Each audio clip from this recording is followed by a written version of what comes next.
Hi, I'm Megan with Sincere Shipping, and it's been a while since I've posted a video because we've been super busy around here. But today I want to talk about piracy because this is an issue for anyone shipping to the Middle East, and it's actually rather interesting as well.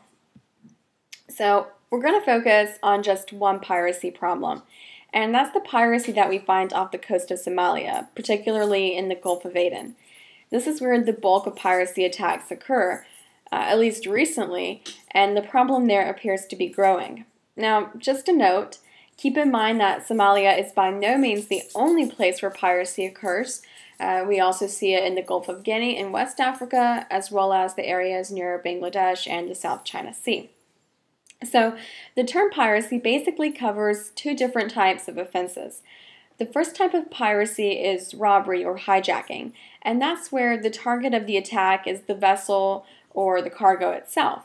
Then the second type of piracy is kidnapping, and that's where the vessel and crew are held hostage and threatened until a ransom is paid. Now, the Somali situation is interesting because almost all of the piracy there involves kidnapping for ransom as opposed to robbery. Now, what's interesting about piracy in general is that until fairly recently, it was actually declining. The majority of the piracy that we saw in the beginning of this century occurred in the South China Sea and in the Straits of Malacca. The Straits of Malacca were really a piracy hot zone.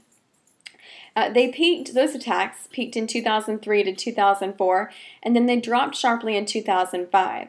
And experts basically attributed that to better international action against the piracy and the pirates' actions. So then in 2008 to 2009, pirate attacks again went up dramatically, and particularly off the Somalia coast. Right now, piracy has actually reached such a level that the Somali pirates are sometimes asking for ransoms up into the millions of dollars. So, although there have been Somali pirates for a long time that have used piracy as a way to profit from the commercial marine activity that goes on in the area, a recent activity in that region is directly related to the social and political issues that have plagued the nation for the last 20 years or so. First, you had the, 22-year dictatorship of Siad Barre, and then 18 years of a civil war.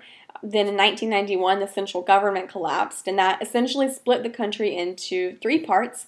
And those three parts were Somaliland, Puntland, and Somalia.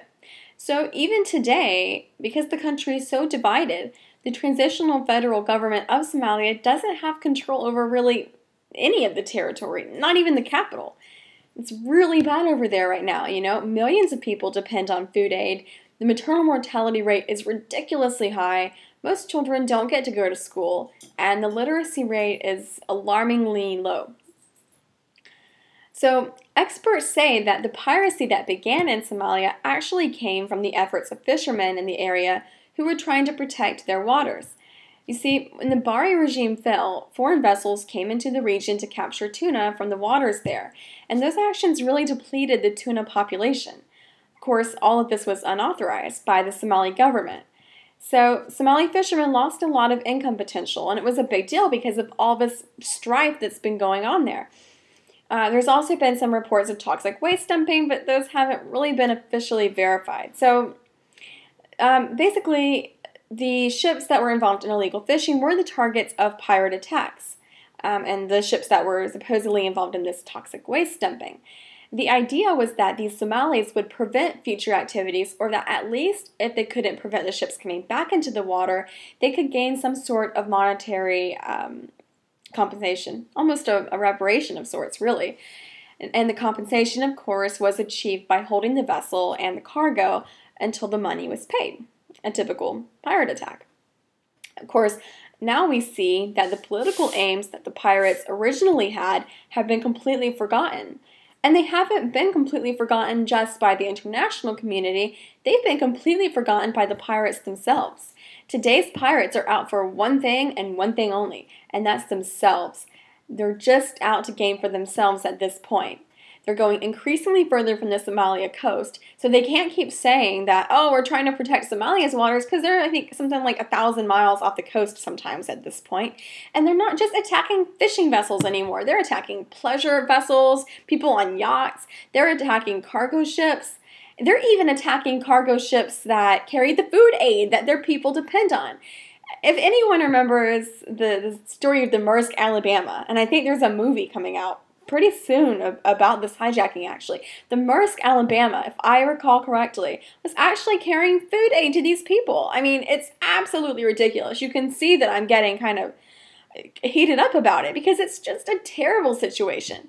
It's a terrible situation for the people in Somalia, and it's a bad situation for the shippers too, because we pay higher insurance premiums on cargo crossing through the area, and of course we definitely pay higher ocean freight for that same cargo, because you have piracy surcharges that add sometimes hundreds of dollars to the ocean freight. Must keep in mind, however, that albeit our shipping risk and shipping costs that are affected by the piracy, try to remember the people there, because it only suits the pirates. It does not suit the Somalia people very well. So anyway, that's just my little rant about piracy, some background information. I think it's pretty interesting. You know, if you have any questions, just give us a call or visit our website, www.sincereshippingllc.com. You can find all of our information there, like email addresses, phone numbers, contact forms. So we're happy to hear from you at any time. You can contact us 24/7 and someone will be available. Thank you.